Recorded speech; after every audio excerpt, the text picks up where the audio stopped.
Hello everyone, welcome to Yasmin's Learning Corner. আজি ভিডিঅ'ত আমি পঢ়িম ক্লাছ 8ৰ সায়েন্স বুকৰ চেপ্টাৰ 3 সাংশ্লেষিক আহ আৰু প্লাষ্টিক।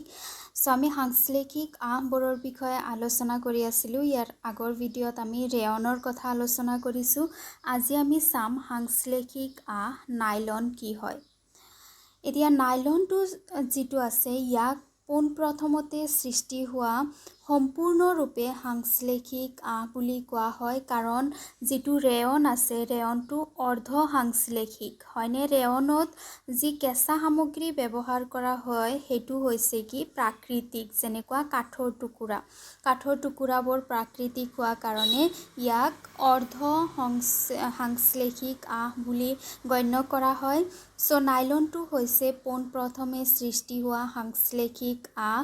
নাইলন সৃষ্টি হয় বহুত মনোমাৰ লগ লাগি পেলাই। বহুতকেইটা মনোমাৰ যেতিয়া একেলগে লগ লাগে তেতিয়া তাৰ পৰা নাইলন সৃষ্টি হয়। সো মনোমাৰ যেতিয়া লগ লাগে তেতিয়া আমি জানো তাৰ পৰা বহুযোগী যৌগৰ সৃষ্টি হয়, আৰু এই বহুযোগী যৌগটোৰ নামে হৈছে কি নাইলন।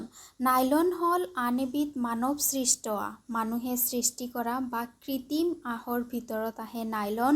পোনপ্ৰথমতে নাইলন সৃষ্টি কৰা হৈছিল 1931 চনত, আৰু 1931 চনত সৃষ্টি কৰা প্ৰথম যিটো নাইলন আছিল সেইটোৰ নাম আছিল নাইলন 66।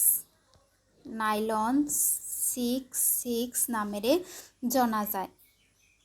কোনো প্ৰাকৃতিক কেঁচা মাল উদ্ভিদ বা প্ৰাণীৰ পৰা ব্যৱহাৰ নকৰাকৈ ইয়াক প্ৰস্তুত কৰা হৈছিল। ইয়াতে কোনো ধৰণৰ কেঁচা মাল ব্যৱহাৰ কৰা নাছিল, যেনেকুৱা উদ্ভিদ বা প্ৰাণীৰ পৰা যিবোৰ কেঁচা সামগ্ৰী লৈ পেলাই প্ৰস্তুত কৰা হৈছিল। ৰেয়নক যেনেকুৱা উদ্ভিদৰ কাঠৰ পৰা প্ৰস্তুত কৰা হৈছিল, কিন্তু নাইলনৰ ক্ষেত্ৰত এনেকুৱা একো কৰা হোৱা নাছিল। নাইলনক সৃষ্টি কৰা হৈছিল কয়লা, পানী আৰু বায়ুৰ পৰা ইয়াক প্ৰস্তুত কৰা হৈছিল, আৰু ই সম্পূৰ্ণৰূপে আছিল সাংশ্লেষিক আহ।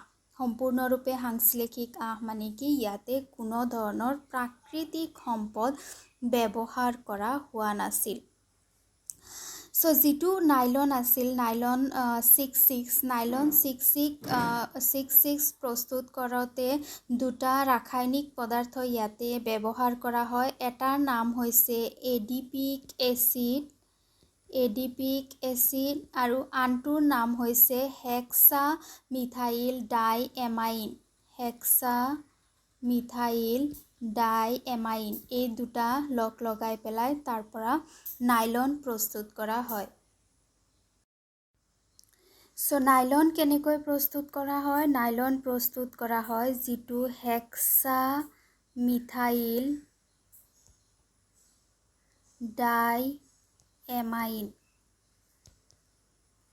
হেক্সামিথাইল ডাইএমাইন প্লাছ কৰা হয় কি এডিপিক এছিড কৰি পেলাই কি পোৱা যায়? Polymer nylon 66। মই ইংলিছতে লিখি দিছোঁ, সোনকালে লিখা হৈ গ'ল। সো পলিমাৰ নাইলন 66 প্ৰস্তুত হয়। এতিয়া এই যিটো হেক্সামিথাইল ডাইএমাইন আছে, হেক্সামিথাইল ডাইএমাইনটো লোৱা হয় কয়লাৰ পৰা। এইটো কয়লাৰ পৰা লোৱা হয়। এইটোৰ সৈতে এডিপিক এছিড যোগ কৰিলে এইটো বিক্ৰিয়াত কি হয়, কিছু পৰিমাণে পানী নিৰ্গত হয়, পানী ৰিলিজ হয়, আৰু তাৰ পৰা বহুযোগী নাইলন 66 প্ৰস্তুত হয়। এতিয়া আমি চাম নাইলনৰ কেইটামান ভাল গুণ, নাইলনৰ কেইটামান এডভান্টেজেছ আছে, সেইকেইটাৰ বিষয়ে আলোচনা কৰিম। নাইলনৰ যিবোৰ আহ আছে, যিবোৰ সূতা আছে, সেইবোৰ বহুত বেছি মজবুত, নমনীয় আৰু পাতল হয়। মজবুত মানে বহুত ষ্ট্ৰং হয়, বহুত শক্তিশালী হয়, নমনীয় মানে ইলাষ্টিক হয় আৰু অকণমান পাতল হয়। তাৰমানে নাইলনটো ইমান বেছি ষ্ট্ৰং হয়, যিবোৰ ল'ৰে তৈয়াৰী যে ৰড থাকে, সেই ৰড যিমানখিনি ষ্ট্ৰং হয়, যিমানখিনি শক্তিশালী হয়, মজবুত হয়, এই নাইলনেৰে তৈয়াৰী আঁহবোৰো সিমানখিনি শক্তিশালী হয়। সেইকাৰণে ইয়াক যেতিয়া মানুহে তোমাৰ ক্লাইম্বিং কৰে, পাহাৰত উঠে, তেনেকুৱা ক্ষেত্ৰত ইয়াক ব্যৱহাৰ কৰা হয় এই শক্তিশালী হোৱাৰ কাৰণে। নাইলনৰ আঁহবোৰ উজ্জ্বল আৰু ধুবলৈ সহজ হয়। নাইলনৰ যিবোৰ আঁহ আছে, যিবোৰ সূতা আছে, সেইবোৰ যিহেতু ধুবলৈ সহজ হয়, সেইকাৰণে ইয়াৰ পৰা বহুত ধৰণৰ কাপোৰ কানি প্ৰস্তুত কৰা হয়, যাক সহজে ধুব পৰা যায়, সহজে মেইনটেইন কৰিব পৰা যায়।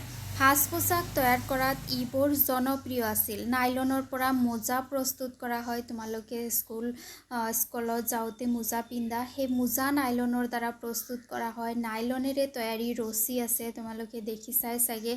তাৰপিছত তম্বু যিবোৰ থাকে, মানুহে ক'ৰবাত পাহাৰ পৰ্বতত বা কোনো অৰণ্যত যদি থাকিবলৈ লয়, যে তম্বু যে লগায়, সেই তম্বুটোও নাইলনৰ দ্বাৰা প্ৰস্তুত হয়। টুথব্ৰাছ নাইলনৰ দ্বাৰা প্ৰস্তুত হয়। গাড়ীৰ ছিট বেল্ট যিটো থাকে, সেইটো নাইলনৰ দ্বাৰা প্ৰস্তুত হয়। স্লিপিং বেড, তাৰপিছত ঘৰত খিৰিকী দৰ্জাত ব্যৱহাৰ কৰা যিবোৰ পৰ্দা আছে, এই সামগ্ৰীসমূহ নাইলনৰ দ্বাৰা প্ৰস্তুত কৰা হয়।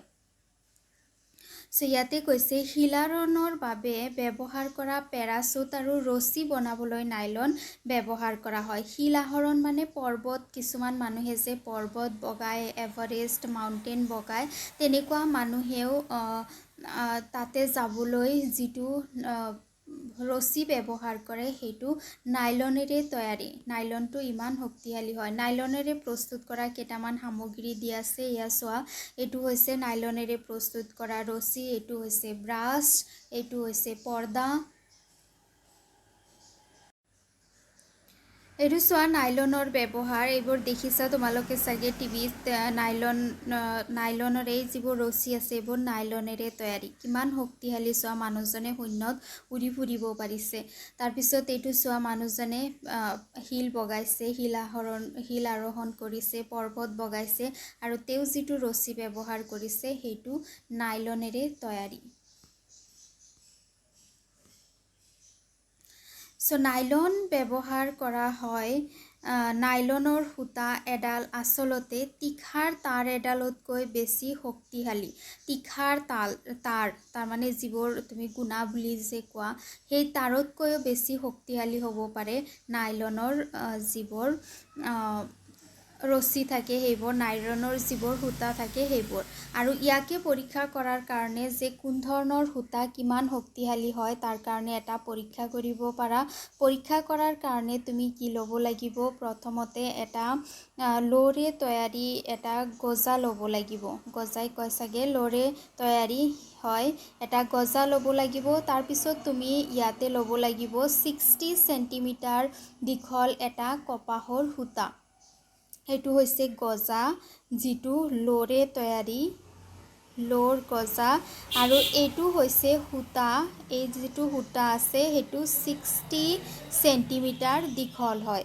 60 চেণ্টিমিটাৰ দীঘল সূতাত ল'ৰে তৈয়াৰী গজাটো ওলমাই দিব লাগিব, আৰু ইমানখিনি ওলমাই দিব লাগিব যাতে সেইটো তাৰমানে ওলমি থাকিব পাৰে, যাতে তলত পৰি নাযায়। তাৰপিছত তলত আৰু এটা ল'ৰ টুকুৰা লোৱা, য'ত তুমি কিবা বস্তু দিব পাৰিবা ওজন ৰখাৰ কাৰণে, যেনেকুৱা দগা পালাত যেনেকুৱা থাকে, তেনেদৰে এনেকুৱা এটা বস্তু তুমি অকণমান তলত জইন কৰি দিয়া।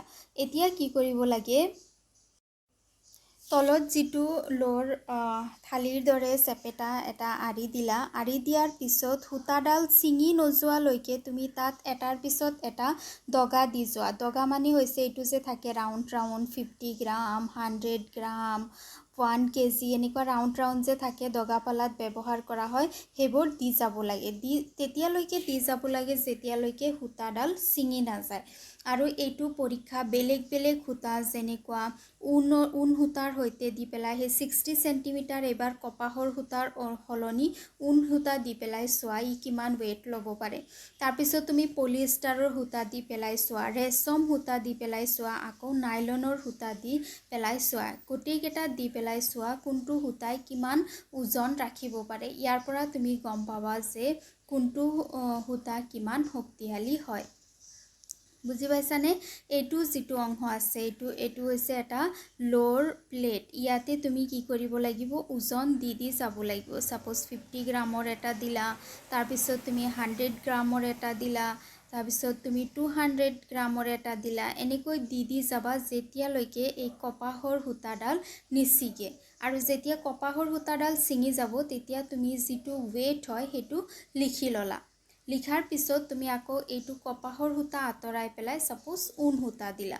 ঊণ সূতা দি পেলাই তুমি সেম বস্তু আকৌ কৰিলা। যেতিয়ালৈকে ঊণ সূতাডাল ছিঙি নাযায় তুমি ইয়াতে ৱেইট আকৌ প্ৰথমৰ পৰা দি থাকিলা। আৰু যেতিয়া ছিঙি গ'ল ৱেইটটো তুমি ৰাইট ডাউন কৰিলা। এনেদৰে তুমি চাব পাৰা যে কোনটো সূতা কিমান শক্তিশালী হয়।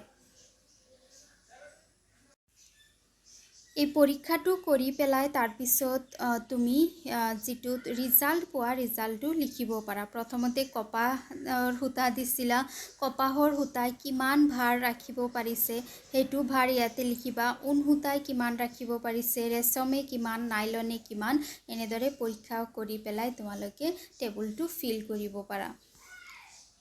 তোমালোকে আঁহবোৰ ওলমাবলৈ বেৰত মাৰি থোৱা গজাল বা হাকোটা ব্যৱহাৰ কৰিব পাৰা। আৰু এইবোৰৰ শেষ মূৰটোত একোটা পলিথিনৰ মোনা ব্যৱহাৰ কৰিব পাৰা। দগাৰ সলনি তোমালোকে একে আকাৰৰ মাৰ্বল ব্যৱহাৰ কৰিব পাৰা। যদি এনেকুৱা ধৰণৰ যিটো ছেটআপ ইয়াতে দিয়া আছে তেনেকুৱা বস্তু যদি তোমাৰ ওচৰত নাই তেনেহ'লে তুমি ওলমাবলৈ গজাল ব্যৱহাৰ কৰিব পাৰা। গজালত ওলমাব পাৰা আৰু পলিথিনত কি কৰিব পাৰা, বস্তুসমূহ ৰাখিব পাৰা। পলিথিনত গজাল লগাবা, গজাল লগাই পেলাই তাতে কি কৰিবা, সূতা দিবা, সূতাৰ তলত পলিথিন দিবা আৰু তাতে ৱেট দি যাবা। ৱেট দি গ'লে তাৰপিছত দেখিবলৈ পাবা যে কিমান ৱেট লৈ পেলাই বস্তুটো ছিগি গৈছে। চ' আজি ভিডিঅ'ত ইমানখিনিয়ে। ভিডিঅ' ভাল লাগিলে লাইক কৰিবা, ফ্ৰেণ্ডছৰ সৈতে শ্বেয়াৰ কৰিবা আৰু চেনেল ছাবস্ক্ৰাইব কৰিবা। Thank U.